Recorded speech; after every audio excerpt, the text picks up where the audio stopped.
We've got a survey to carry out. And we'll do that after the break. And we'll also, I'll go to the library and get, possibly. Right, so this is the trick. One of the most political tricks I do. So if you're at all squeamish about politics, which I know many of you are, if that goes onto YouTube, you have to pay me. It's for my own personal use. Your own personal use. Yep. If it is in any way edited or manipulated. I wasn't listening. What? I literally have no idea what he said. I'll sue you. Yeah.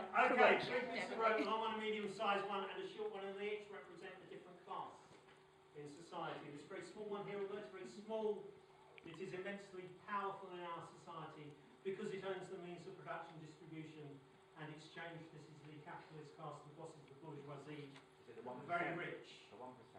It's the 1%, although if I did it with just a 1% piece of rope and a 99% piece of rope, the proportions would just be too small. You know, I'd either need such an enormous piece of rope that I wouldn't be able to carry it, or such a tiny piece of rope that you wouldn't be able to see it. So there you are. That's the 1%.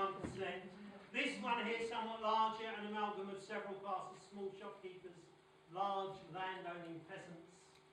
I don't go any further than that in case I offend somebody in the audience, which I may already have done with the rest of the piece anyway. This is the middle classes. They don't own the means of production, distribution, and exchange. They just own a certain amount of property, an income, a house, a car, that sort of thing. And this one here, the largest of them all, this is the working classes. Many of them are out of work at the moment, and many more will be, no doubt. But we still call them the working classes. Now, as you can see, there's a constant state of antagonism.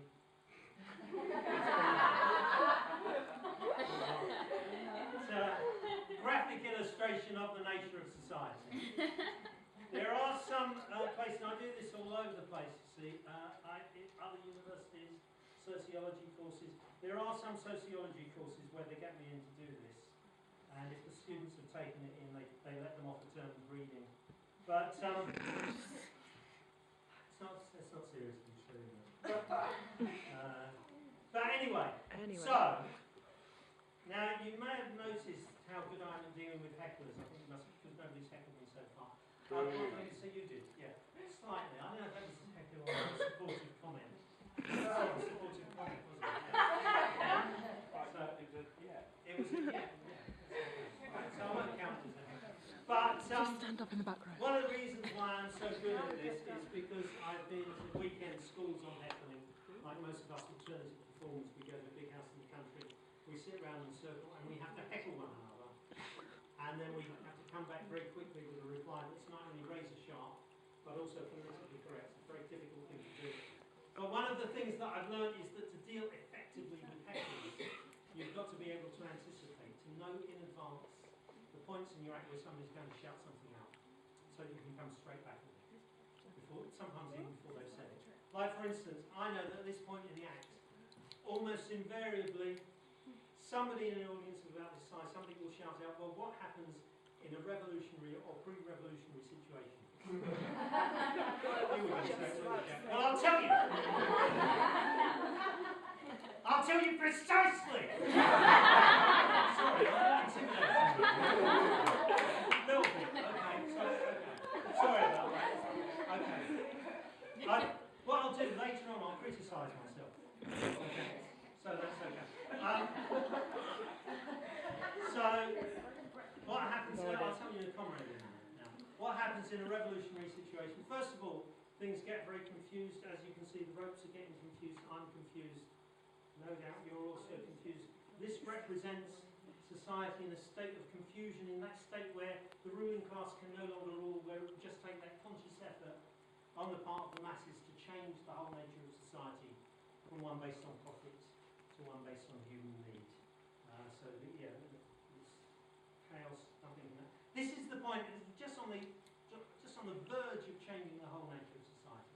This is the point at which the TUC usually tries to settle for about 2%.